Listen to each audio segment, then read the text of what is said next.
¿Sabías que hay alimentos que parecen inofensivos, pero que, según la Biblia, son considerados inmundos y su consumo puede ser pecado? En Levítico 11, 7, 8, Dios advierte claramente: también el cerdo, aunque tiene pezuña hendida, no rumia, será inmundo para vosotros. De la carne de estos no comeréis, ni tocaréis su cadáver, o serán inmundos. Este mandamiento no fue abolido por conveniencia cultural ni por evolución doctrinal, sino que revela un principio espiritual profundo. La obediencia en lo que entra a nuestro cuerpo también refleja la santidad de nuestra vida. Hoy veremos cómo muchos cristianos, por falta de conocimiento o por costumbre, consumen alimentos que Dios declaró impuros y cómo esto afecta su comunión con Él. Demostraremos cómo identificar estos alimentos y por qué su consumo puede abrir puertas espirituales que Dios quiere que mantengas cerradas. ¿Estás listo para entender lo que Dios tiene reservado para ti en este tema olvidado pero esencial? Hay cosas que parecen pequeñas, detalles que pasamos por alto sin darnos cuenta, decisiones que tomamos todos los días como si no tuvieran peso, pero que en el mundo espiritual generan consecuencias mucho más profundas de lo que imaginamos. Comemos, celebramos, compartimos y rara vez nos detenemos a pensar si lo que colocamos en nuestra mesa es realmente agradable ante los ojos de Dios. Pero, ¿y si lo que estás comiendo es en realidad una puerta abierta al pecado? ¿Y si la rutina de tu alimentación es parte de la estrategia del enemigo para adormecer tu discernimiento y alejarte del diseño divino? ¿Y si muchos cristianos están pecando sin saberlo, simplemente porque nadie les enseñó que hay alimentos que según la Biblia Dios considera inmundos? El problema no es solo lo que entra en el cuerpo, sino lo que eso revela sobre el corazón. Jesús dijo en Mateo 15:11: no lo que entra en la boca contamina al hombre, sino lo que sale de la boca, esto contamina al hombre. Muchos toman este versículo como una justificación para comer lo que sea, pero olvidan que el mismo Jesús vivió sujeto a la ley y nunca llamó puro a lo que el Padre ya había declarado inmundo. Las palabras de Jesús hablaban del fariseísmo, de un sistema religioso obsesionado con la apariencia externa y descuidado con la transformación interna. Sin embargo, el hecho de que Dios haya establecido leyes alimentarias en Levítico 11 no era caprichoso ni cultural, sino un reflejo de su santidad. Dios estaba enseñando a su pueblo a distinguir entre lo santo y lo profano, entre lo limpio y lo sucio, entre lo que edifica y lo que contamina espiritualmente. Levítico 11, 7, 8 es contundente. También el cerdo, aunque tiene pezuña hendida, no rumia, será inmundo para vosotros. De la carne de estos no comeréis, ni tocaréis su cadáver, o serán inmundos. La claridad del mandato es innegable, pero a lo largo del tiempo, esa claridad fue diluida por interpretaciones humanas, tradiciones y una cultura que glorifica el gusto por encima de la obediencia. Nos enseñaron a comer sin conciencia espiritual. Nos dijeron que todo estaba permitido porque vivimos bajo la gracia. Nos convencieron de que Dios ya no se interesa en lo que ponemos en nuestro plato. Pero la Biblia no dice eso. La palabra de Dios no cambia. Jesús mismo afirmó en Mateo 5:17: no penséis que he venido para abrogar la ley o los profetas. No he venido para abrogar, sino para cumplir. En muchos hogares cristianos, el cerdo es parte de la celebración. Se sirve en fiestas, en reuniones familiares, en almuerzos después del culto. Se come sin culpa, sin reflexión, como si Dios hubiera retirado su advertencia simplemente porque vivimos en el siglo XXI. Pero cuando abrimos los ojos a la verdad bíblica, nos damos cuenta de que algo no cuadra. ¿Cómo es posible que el Dios que dijo, os serán inmundos, ahora de repente apruebe lo que antes llamó abominación? ¿Cómo podríamos pensar que Él cambió de opinión si la misma Escritura afirma en Malaquías 3:6, yo Jehová no cambio? El Dios que nos llamó a la santidad sigue siendo el mismo, y su diseño para nuestro bienestar espiritual permanece vigente. Este no es un tema de legalismo. No se trata de seguir reglas vacías o de imponer cargas religiosas. Se trata de obediencia. Se trata de comprender que el mismo Dios que nos instruyó a no mentir, a no codiciar, a no fornicar, también nos instruyó sobre lo que debemos consumir. Y si tomamos con seriedad sus mandamientos morales, ¿por qué no deberíamos tomar con la misma seriedad los alimentarios? En Isaías 66:17 encontramos una advertencia profética y poderosa. Los que se santifican y se purifican para entrar en los huertos, tras uno que va delante, los que comen carne de cerdo, cosas abominables y ratón, todos serán consumidos a una. Este pasaje no habla del Antiguo Testamento. Está situado en un contexto profético en el juicio final. ¿Por qué Isaías, inspirado por el Espíritu, advertiría sobre el consumo de cerdo en el futuro si ya no importara? Lo que hoy consideramos normal, cotidiano e incluso festivo puede estar ocultando una trampa espiritual. Y el enemigo no necesita convencerte de que renuncies a tu fe para alejarte de Dios. Solo necesita que normalices el pecado. Solo necesita que ignores lo que dice la palabra. Solo necesita que sigas una tradición en vez de obedecer un mandamiento. Cuando el pueblo de Israel fue llevado al cautiverio, no fue solo por idolatría, fue por desobedecer a Dios en lo profundo de su estilo de vida. Comer lo que Dios prohíbe es desobedecerlo. Y cuando desobedecemos en lo pequeño, perdemos sensibilidad espiritual en lo grande. En el libro de Daniel encontramos un ejemplo poderoso. Cuando Nabucodonosor ofreció a los jóvenes hebreos los manjares del palacio, ellos se negaron a contaminarse. Daniel 1:8 dice: y Daniel propuso en su corazón no contaminarse con la porción de la comida del rey. En ese momento, Daniel no estaba ante una ley ceremonial, estaba en un contexto de esclavitud, donde podía haber justificado su decisión diciendo que no tenía opción. Sin embargo, eligió obedecer incluso en lo que comía. ¿Por qué? Porque entendía que la pureza ante Dios no es negociable. Porque sabía que todo acto de obediencia, por pequeño que parezca, es una declaración de lealtad. Muchos hoy justifican el consumo de alimentos inmundos argumentando que Pedro tuvo una visión en la que Dios le mostró animales impuros y le dijo: mata y come. Pero un análisis cuidadoso de Hechos 10 revela que esa visión no se trataba de comida, sino de personas. La interpretación de Pedro queda clara en el versículo 28.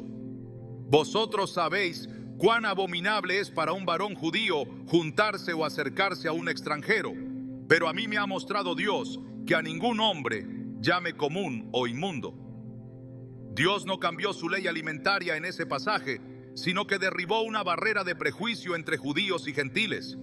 Confundir esa enseñanza es ignorar el contexto y el mensaje central. No se trata de perfección, sino de decisión. No se trata de condenar, sino de despertar. Dios no nos llama a vivir una vida rígida, sino una vida santa. Y la santidad comienza en lo cotidiano. ¿Qué testimonio damos cuando decimos que seguimos a un Dios santo, pero nos reímos mientras comemos lo que Él dijo que es impuro? ¿Cómo podemos enseñar a otros a vivir en obediencia si nosotros mismos ignoramos mandatos claros por conveniencia o gusto? El Espíritu Santo nos fue dado para guiarnos a toda verdad, y la verdad no es relativa, está escrita, está viva y está esperando ser obedecida. La cultura nos empuja a aceptar todo lo que es popular. El mundo aplaude la comida rápida, el exceso, la indulgencia. Pero nosotros no fuimos llamados a seguir al mundo. Fuimos llamados a ser luz, a ser diferentes, a vivir con un estándar más alto. Romanos 12:2 lo expresa de forma radical. No os conforméis a este siglo, sino transformaos por medio de la renovación de vuestro entendimiento, para que comprobéis cuál sea la buena voluntad de Dios, agradable y perfecta.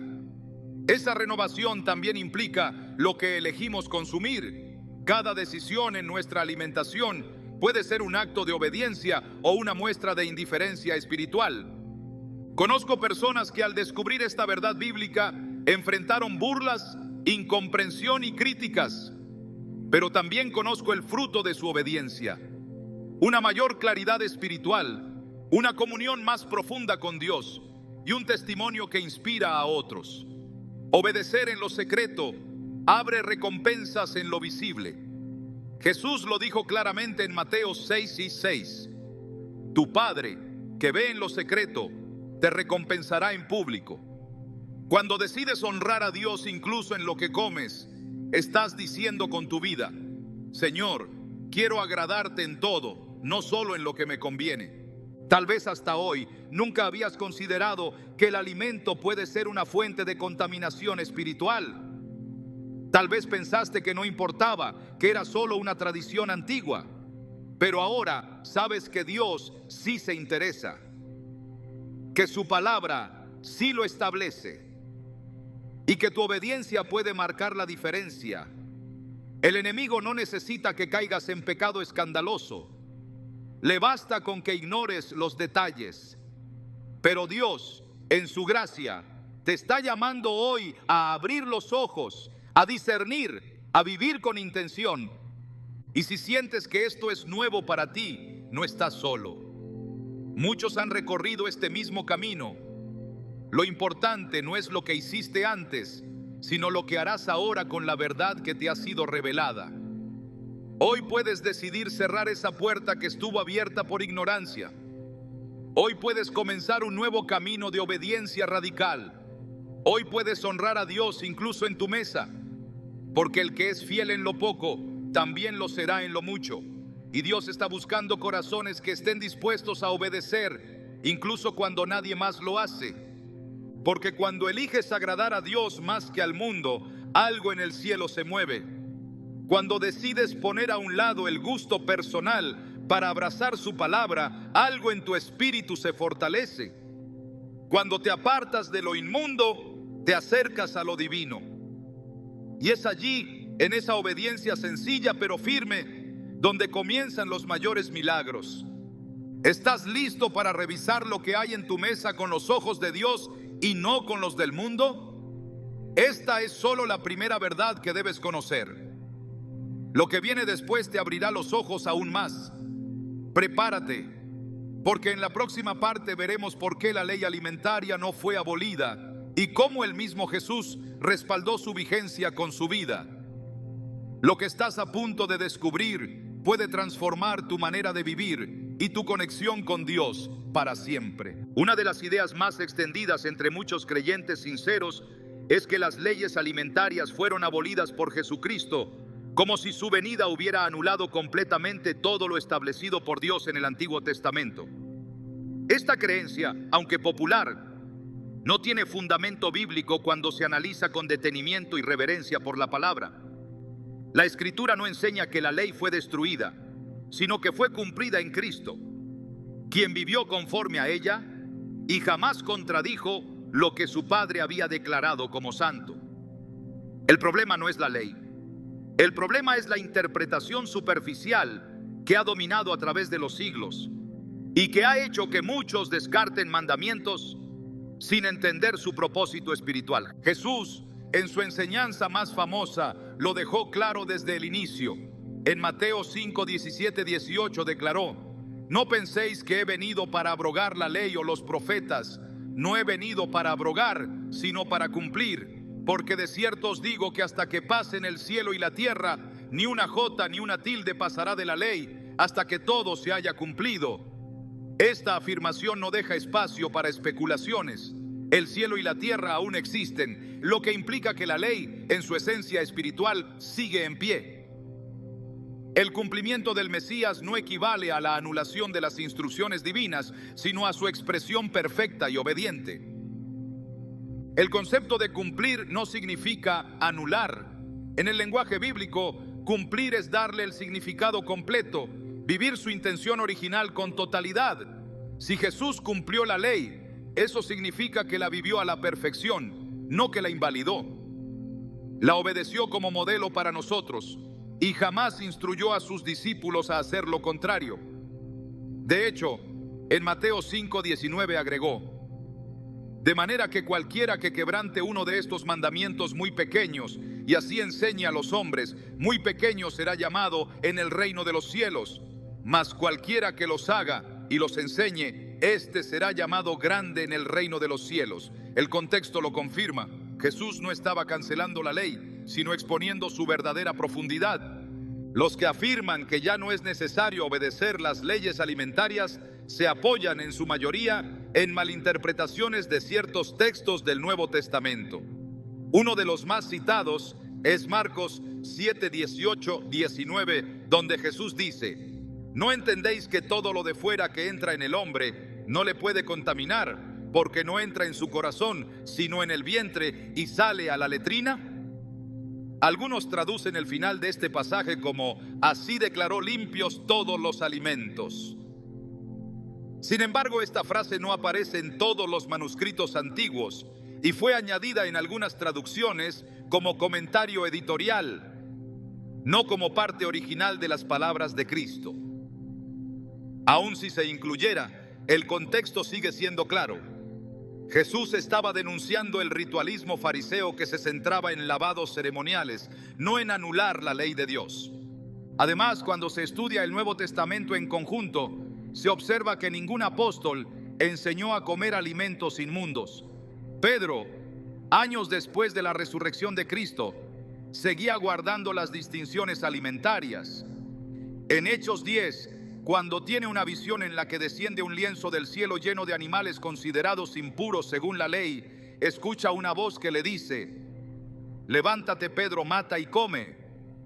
Su respuesta es firme: Señor, no, porque ninguna cosa común o inmunda he comido jamás. Hechos 10, 14.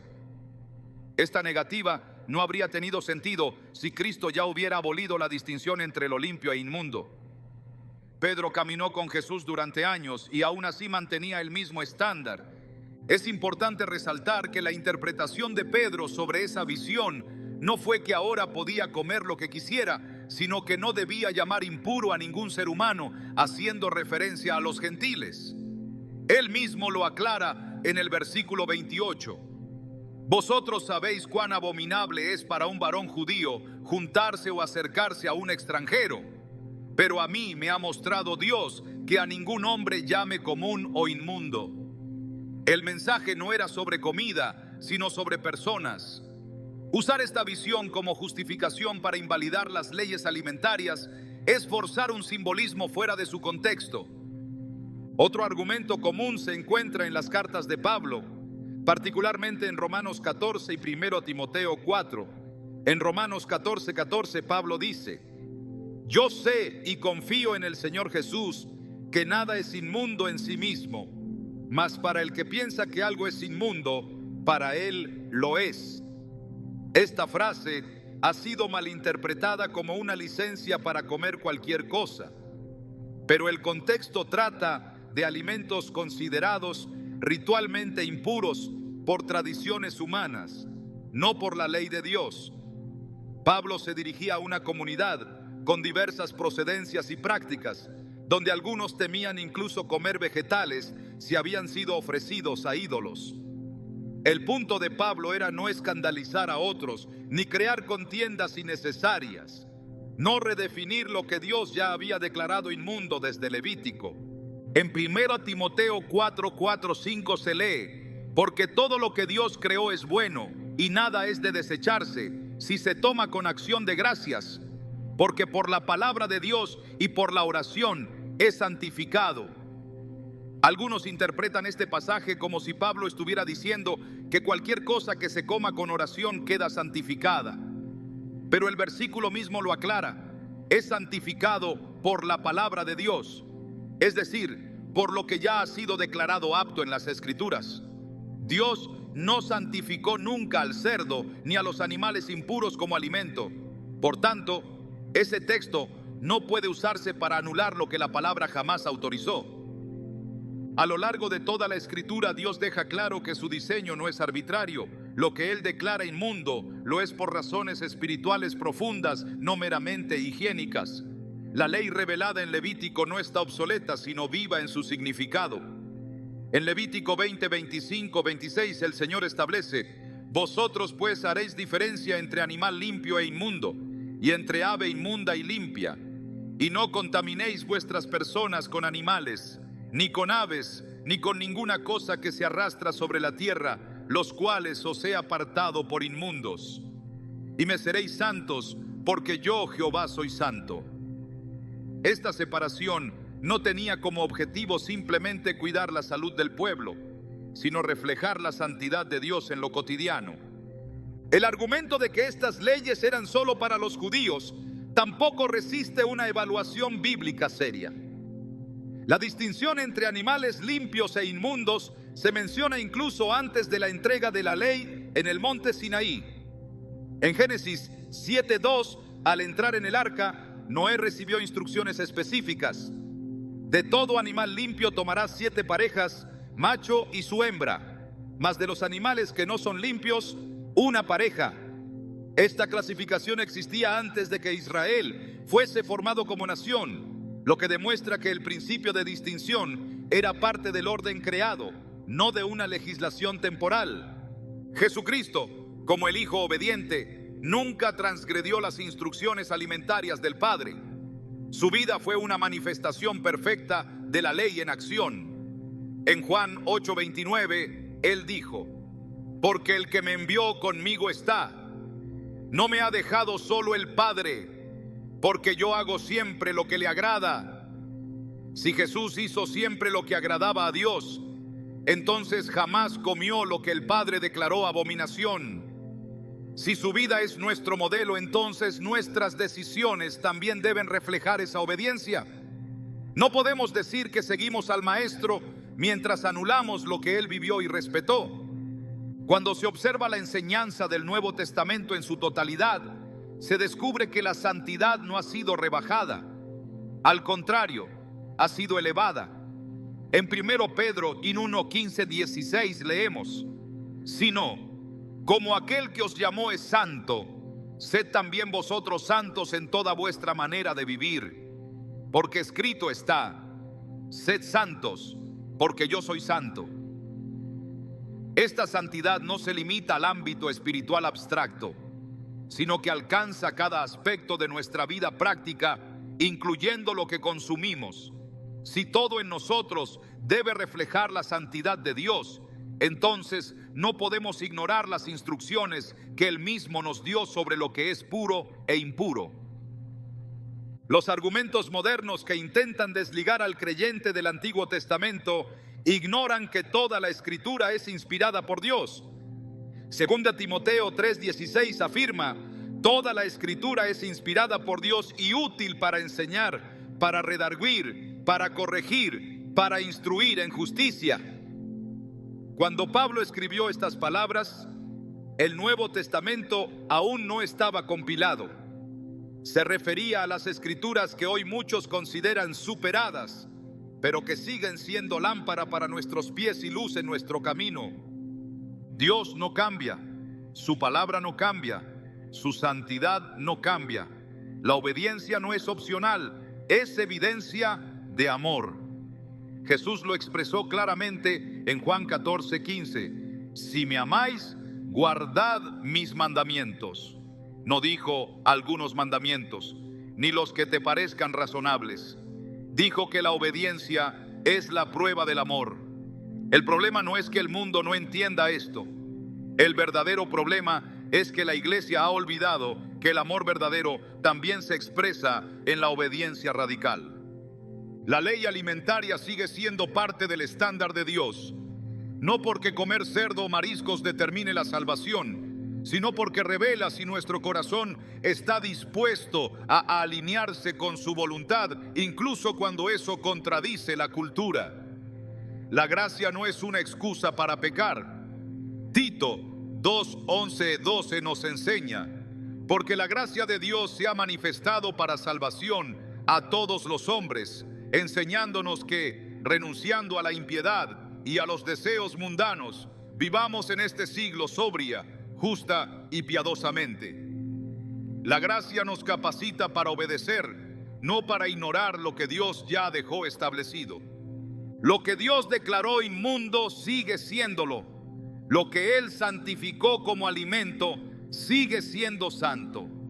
No hay una sola palabra de Jesús o de los apóstoles que revoque la distinción entre lo limpio y lo inmundo. Solo hay textos mal interpretados, sacados de contexto o leídos con un lente carnal.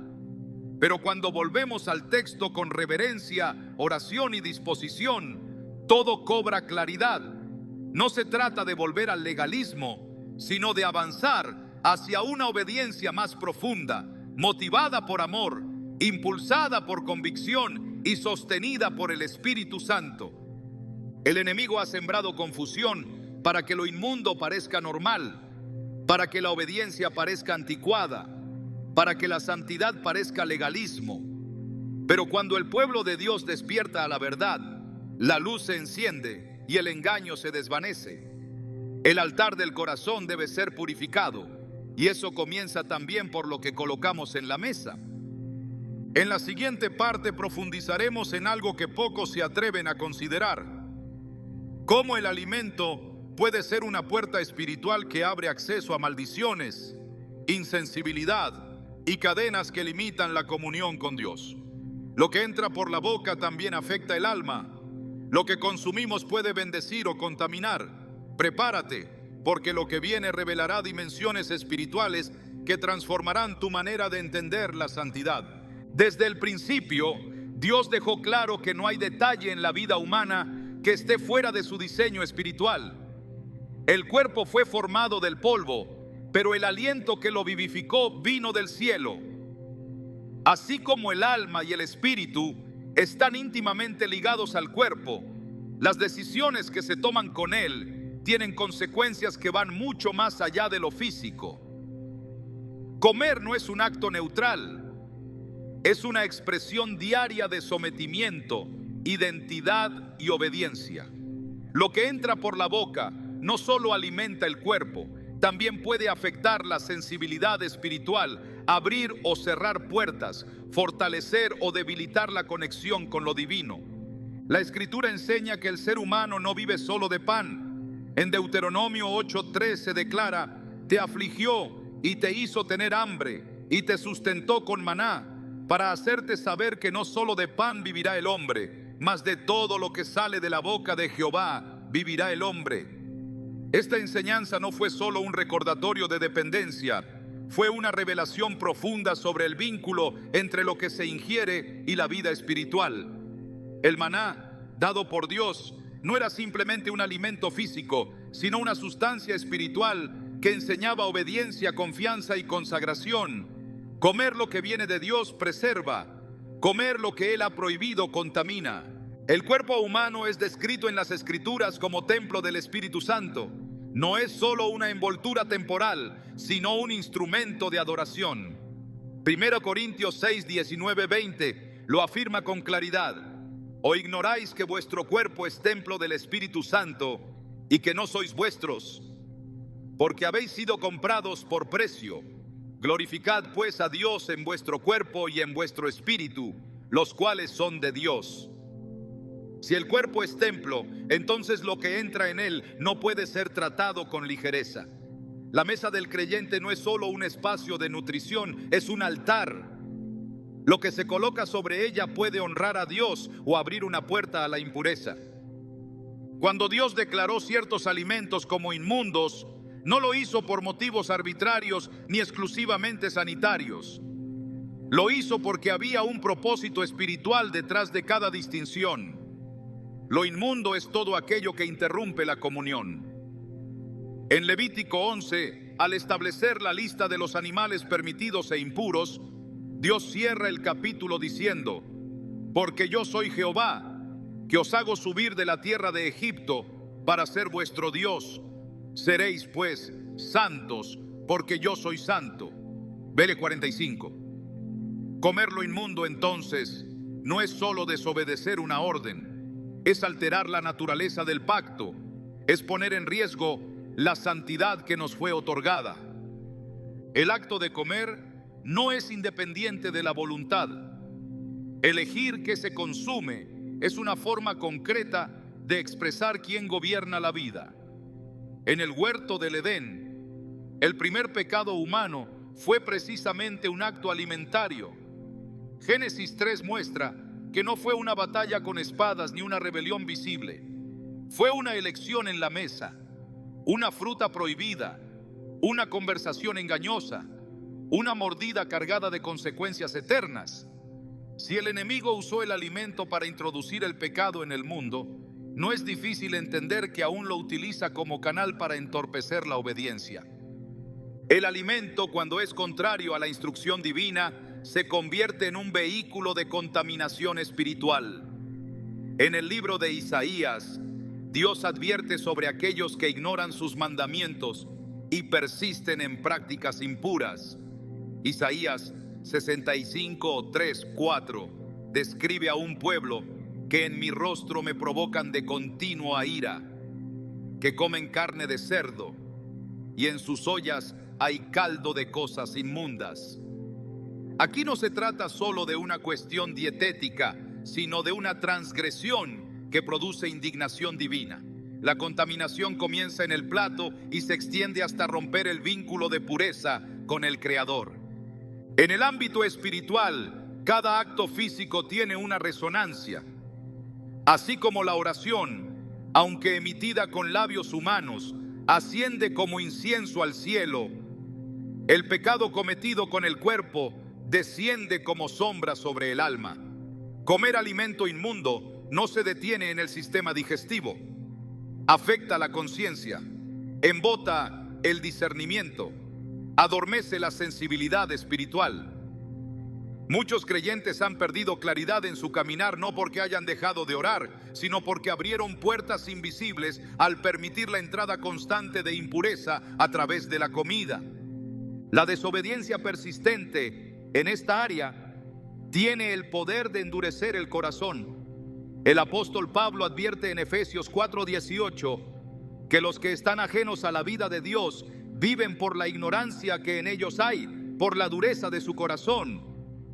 Esa ignorancia no es siempre intencional. Muchas veces se alimenta literalmente con prácticas heredadas, con costumbres aceptadas, con tradiciones no examinadas.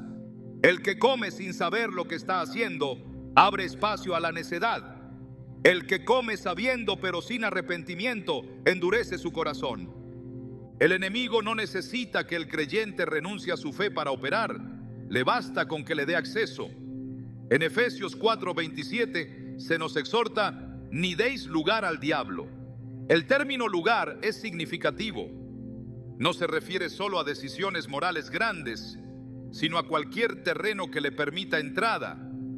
Si el cuerpo es templo y la comida impura contamina ese templo, entonces allí se genera un lugar. Comer lo inmundo, aunque parezca inofensivo, puede convertirse en una rendija por donde se filtra la opresión, la confusión, el letargo espiritual. No se puede ignorar que el Antiguo Testamento está lleno de ejemplos donde la alimentación fue usada como prueba de fidelidad. En el libro de Daniel, cuando los jóvenes hebreos fueron llevados a la corte de Babilonia, se les ofreció alimento del rey. Pero Daniel propuso en su corazón no contaminarse. Daniel 1:8. Su decisión no fue legalista, fue profética. Reconoció que aceptar ese alimento implicaba someterse a una cultura pagana, aceptar una identidad impuesta y profanar el pacto con su Dios. Su obediencia, expresada en lo que comía, le abrió puertas de revelación y favor.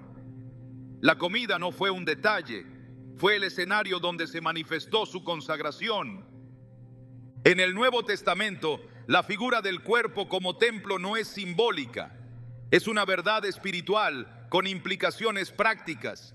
Así como el templo de Jerusalén no podía ser contaminado con impurezas físicas, el cuerpo del creyente no puede ser tratado con indiferencia. En 2 Corintios 6, 16, 17, Pablo declara: ¿y qué acuerdo hay entre el templo de Dios y los ídolos? Porque vosotros sois el templo del Dios viviente. Por lo cual salid de en medio de ellos y apartaos, dice el Señor, y no toquéis lo inmundo. y yo os recibiré. Este llamado a la separación incluye todo aquello que ha sido declarado impuro por Dios, y el alimento forma parte de esa realidad. El alimento impuro, cuando se convierte en hábito, introduce en el cuerpo lo que Dios nunca diseñó para ser parte de su templo. Y cuando lo inmundo se mezcla con lo santo, se pierde la distinción. El pueblo de Israel fue castigado en múltiples ocasiones, no solo por adorar ídolos, sino por no discernir entre lo santo y lo profano. Ezequiel 22:26 dice: sus sacerdotes violaron mi ley, no distinguieron entre lo santo y lo profano, ni hicieron diferencia entre lo inmundo y lo limpio. La falta de discernimiento comienza en lo cotidiano. Comer sin saber lo que se introduce es no distinguir. Comer sabiendo, pero desobedecer, es profanar. Cada decisión relacionada con la comida refleja a quién se sirve. Romanos 6:16 lo expresa con precisión. ¿No sabéis que si os sometéis a alguien como esclavos para obedecerle, sois esclavos de aquel a quien obedecéis? Comer lo inmundo no es un acto aislado, es un símbolo de sometimiento. Si se obedece a la cultura en lugar de a la palabra, se asume una esclavitud espiritual que poco a poco consume la libertad interior. Lo que se tolera en la mesa se reproduce en el alma. El alimento impuro actúa como una interferencia. Cuando entra constantemente en el cuerpo, se convierte en una barrera para la sensibilidad. El Espíritu Santo es una presencia santa y no habita cómodamente donde lo inmundo se celebra. En 1 Tesalonicenses 5:19 se advierte: no apaguéis al Espíritu. Aunque este versículo se refiere a una disposición general, también puede aplicarse a cualquier práctica que entorpezca su obrar. Comer lo que Dios prohíbe de forma repetida con indiferencia puede extinguir el fuego de la comunión. En la Biblia, el pueblo de Dios fue llamado a vivir con los sentidos entrenados. Hebreos 5:14 afirma: pero el alimento sólido es para los que han alcanzado madurez, para los que por el uso tienen los sentidos ejercitados en el discernimiento del bien y del mal. Ese discernimiento se aplica a todas las áreas, incluyendo el alimento. La madurez espiritual no es un estado abstracto, es una vida en la que cada acción, cada elección, cada alimento es evaluado a la luz de lo que agrada a Dios. El creyente que desea caminar en santidad no puede permitirse ignorar lo que consume. El alimento inmundo no es solo un asunto de nutrición, es una puerta. Y como toda puerta, debe ser cerrada si da acceso a lo que contamina. No se puede buscar la llenura del Espíritu y al mismo tiempo alimentar el cuerpo con lo que Dios declaró impuro. No se puede orar por revelación y al mismo tiempo permitir que lo inmundo embote los sentidos. Lo que Dios ha revelado en su palabra no debe ser debatido, sino obedecido. El alimento, cuando se sujeta a su voluntad, se convierte en bendición, pero cuando se rebela contra su diseño, se convierte en obstáculo. La verdadera libertad no está en comer todo, sino en obedecer en todo. Juan 8:32 lo resume así: y conoceréis la verdad, y la verdad os hará libres. La verdad sobre lo que comemos también es parte de esa libertad. En la próxima parte exploraremos con precisión cómo Jesús, el Mesías obediente, vivió bajo las mismas leyes que su Padre estableció y nunca comió lo que hoy muchos justifican. Su ejemplo no fue selectivo, fue total. Y si decimos seguirlo, entonces también debemos mirar cómo vivió, incluso en lo que colocaba en su mesa. La obediencia de Cristo no tuvo excepciones. ¿Y la tuya? Toda vida verdaderamente consagrada a Dios encuentra su modelo en Cristo. Él no vino a dar inicio a una nueva religión, ni a establecer una doctrina aislada de la revelación previa. Vino a encarnar la voluntad del Padre con obediencia perfecta, no para anular lo que fue dicho, sino para revelarlo con mayor claridad, profundidad y coherencia. Su vida fue una proclamación viva del reino, y cada acto, cada palabra, cada decisión Fue una expresión exacta del carácter divino. No hay espacio para la especulación cuando el propósito es reflejar a Cristo.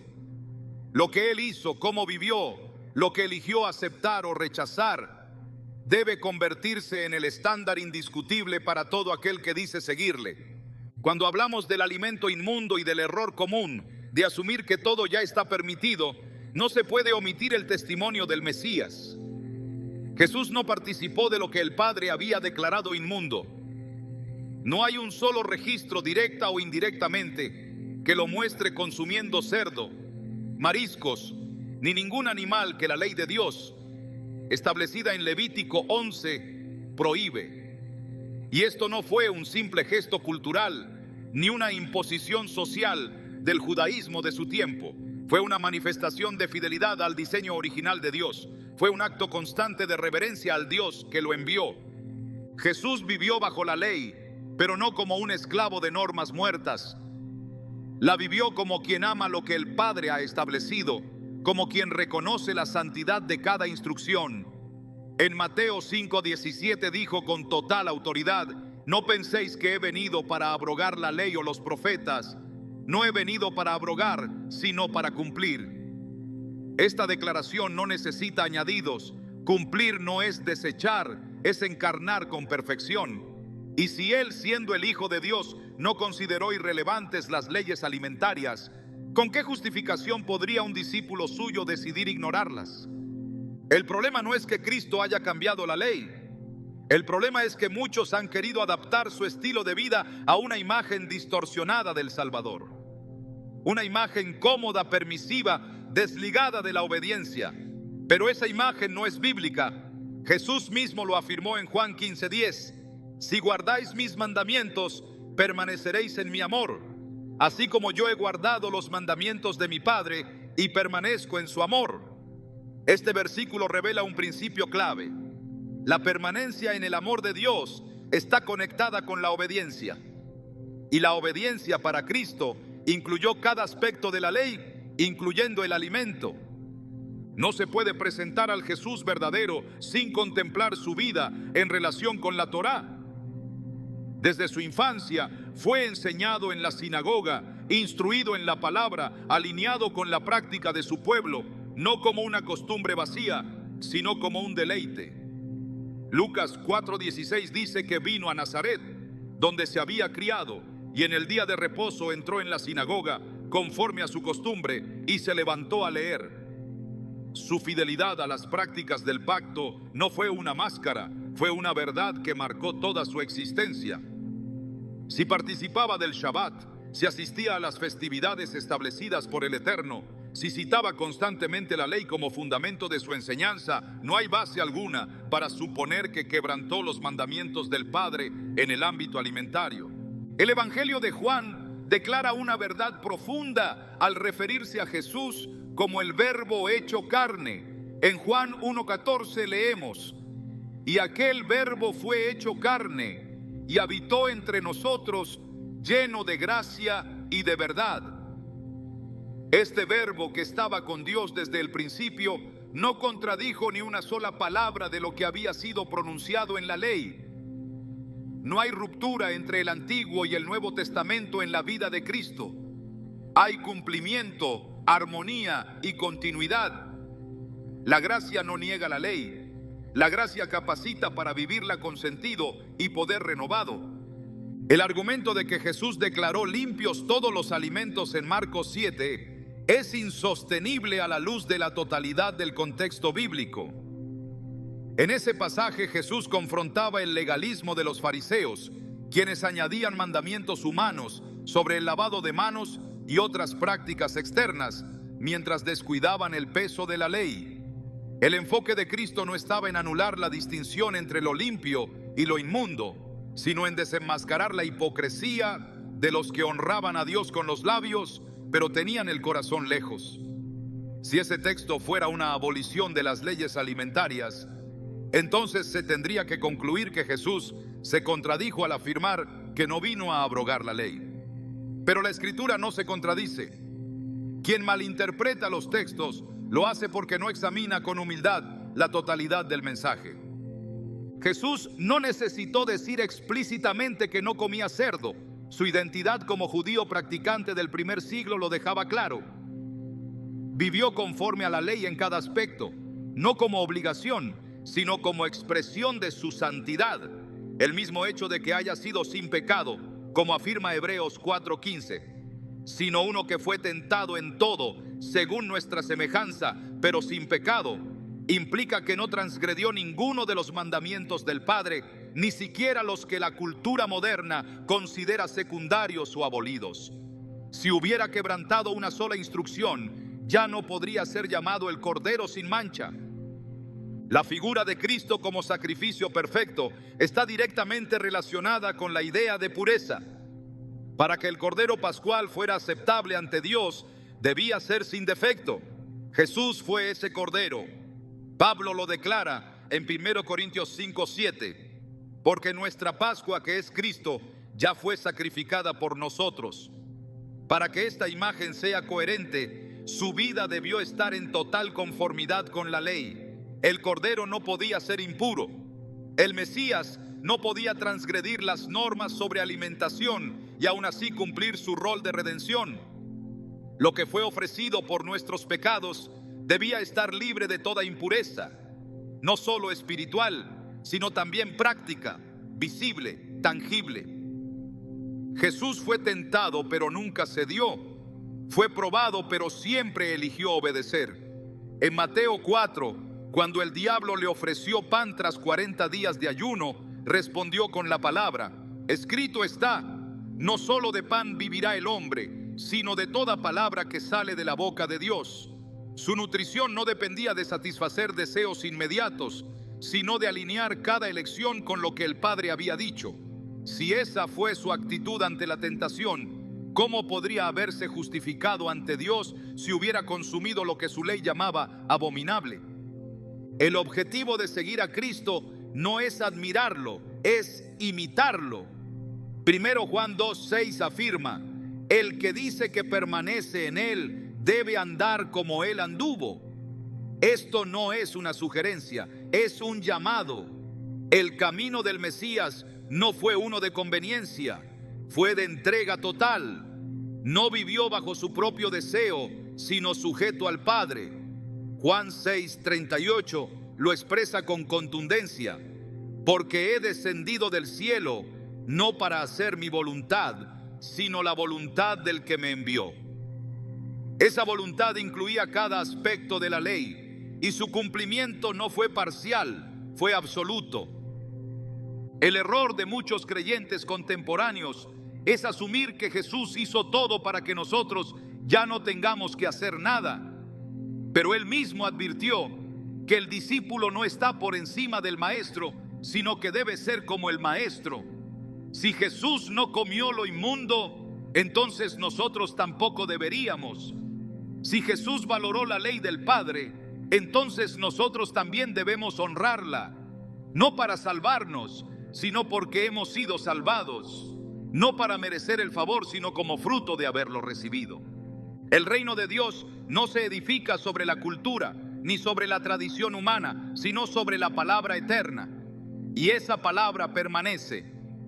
Isaías 48 lo declara con solemnidad: la hierba se seca, la flor se marchita, mas la palabra del Dios nuestro permanece para siempre. En esa palabra está la distinción entre lo limpio y lo inmundo. En esa palabra está la revelación de cómo vivió Jesús. En esa palabra está la instrucción que guía la vida del justo. Cuando el creyente elige ignorar cómo vivió Jesús, pierde autoridad espiritual. No se puede enseñar obediencia desde la desobediencia. No se puede impartir santidad cuando se vive en desacuerdo con el ejemplo de aquel que nos la otorgó. El Evangelio no es solo un mensaje de redención, es un llamado al seguimiento radical. El verdadero discípulo no pregunta qué tan lejos puede llegar sin pecar. Pregunta qué tan cerca puede vivir del corazón de Dios. Y ese corazón se revela en la vida de Cristo, el obediente, el puro, el inmutable. Jesús no ofreció una religión, ofreció un camino.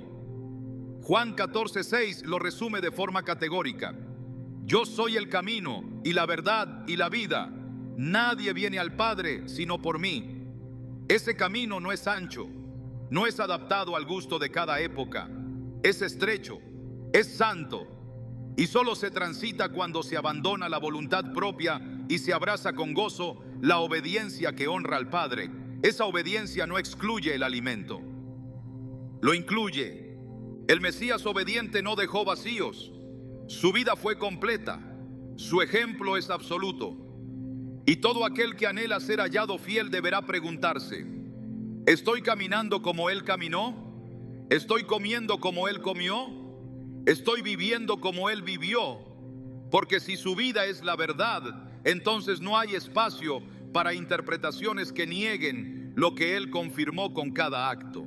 En la siguiente parte exploraremos con profundidad qué significa que nuestro cuerpo es templo del Espíritu Santo y cómo lo que consumimos afecta directamente ese templo.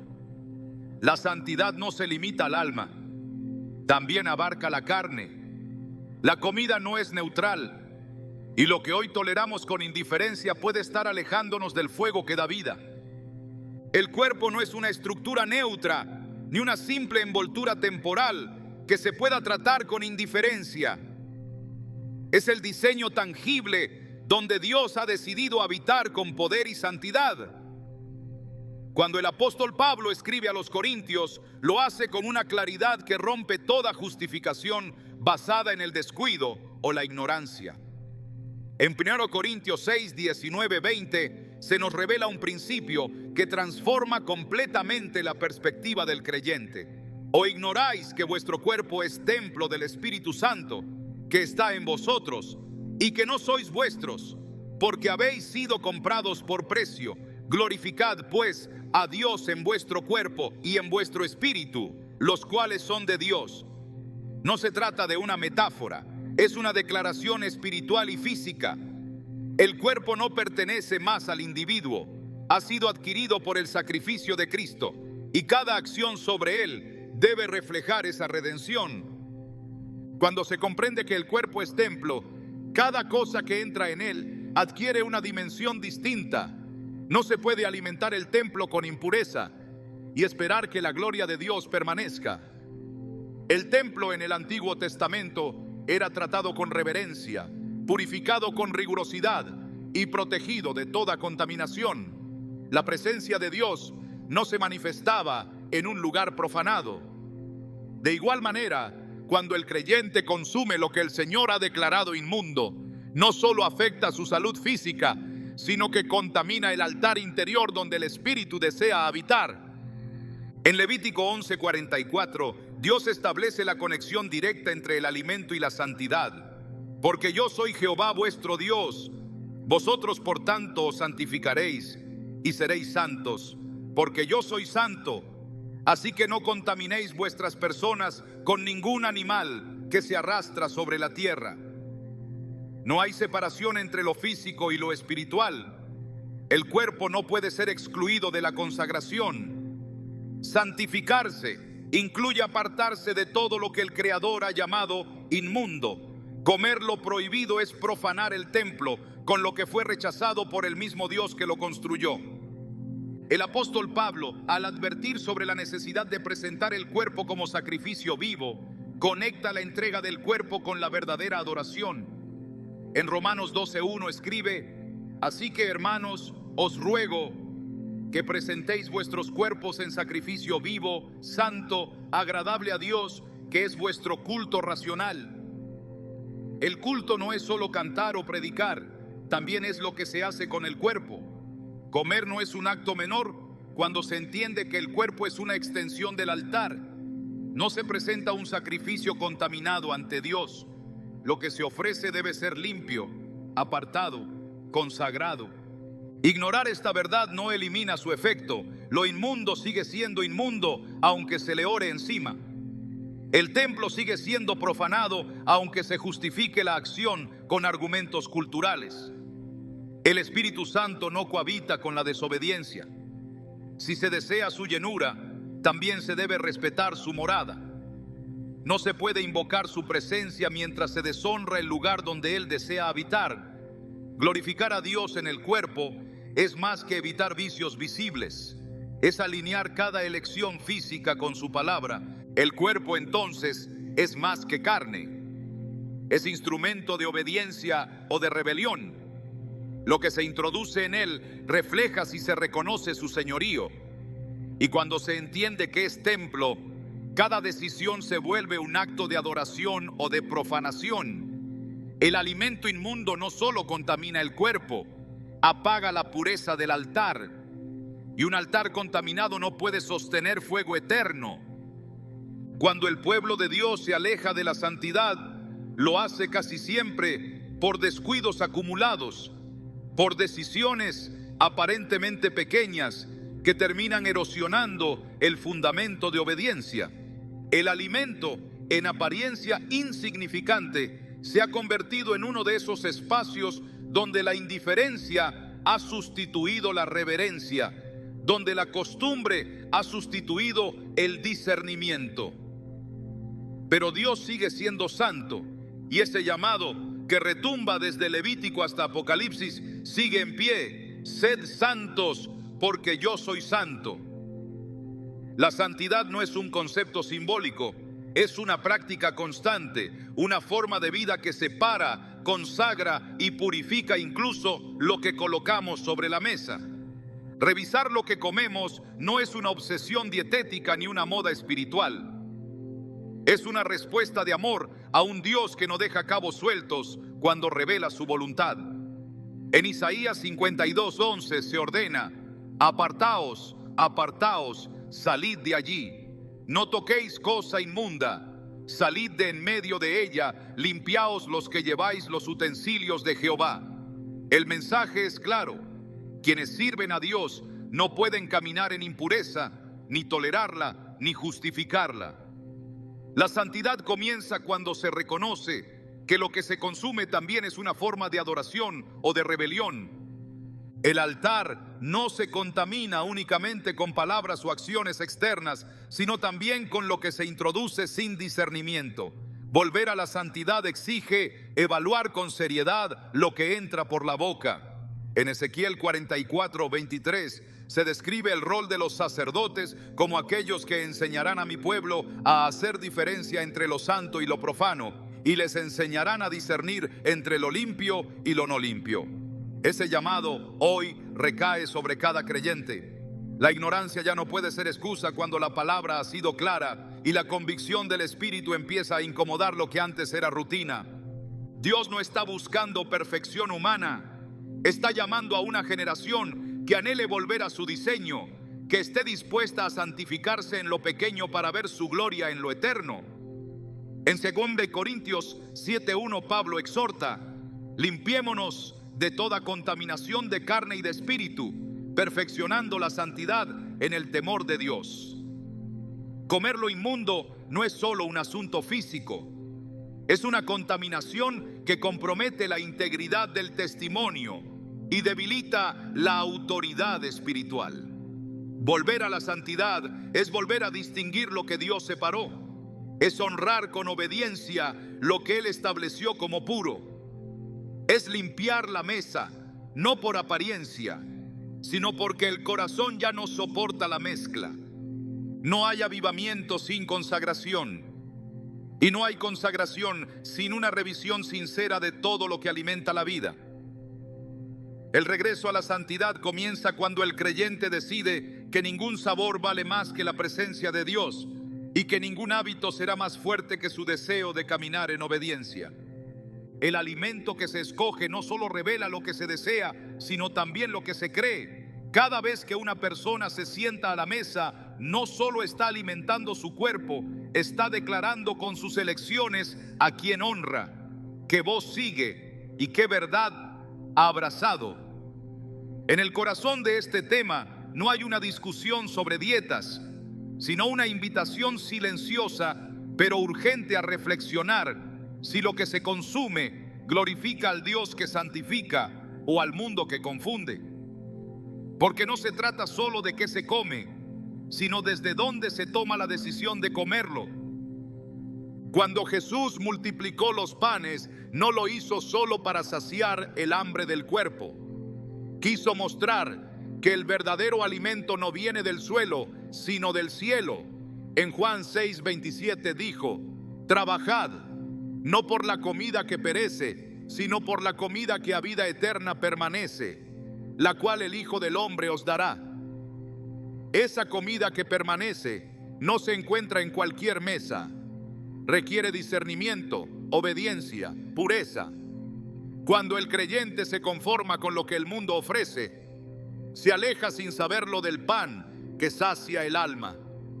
Comer lo inmundo no es solo una falta contra el cuerpo, es una renuncia simbólica a la plenitud que solo Cristo puede ofrecer. Cada alimento tiene un origen. Algunos fueron dados por Dios desde el principio como bendición. Otros fueron excluidos con una advertencia. La serpiente no fabricó su propio fruto. Simplemente torció la intención de uno que ya existía. Así también opera la distorsión en la mesa del creyente, con apariencias de normalidad, bajo el disfraz de lo aceptado, a través de lo que ya nadie cuestiona. Por eso, quien desea caminar en santidad no solo pregunta qué es lícito, sino qué es santo. No solo examina el sabor, sino el origen, porque el origen determina la bendición o la maldición que se activa al consumirlo. La santidad no comienza en el altar, sino en los lugares ocultos de la vida diaria. Una mesa, un plato, una decisión silenciosa puede ser el campo donde se confirma la fidelidad o se exhibe el descuido. Lo que no se ve en público revela lo que se cree en lo profundo. Y cuando la elección es hecha con temor de Dios, cuando la pureza se defiende incluso en la cocina, entonces el cielo responde con favor que trasciende lo visible. El alimento inmundo es más que un error físico. Es un lenguaje espiritual que habla de conformidad, de olvido, de mezcla. Pero elegir lo que agrada a Dios, aún en lo más simple, es una forma elevada de adoración. No por el alimento en sí, sino por el corazón que elige someterse.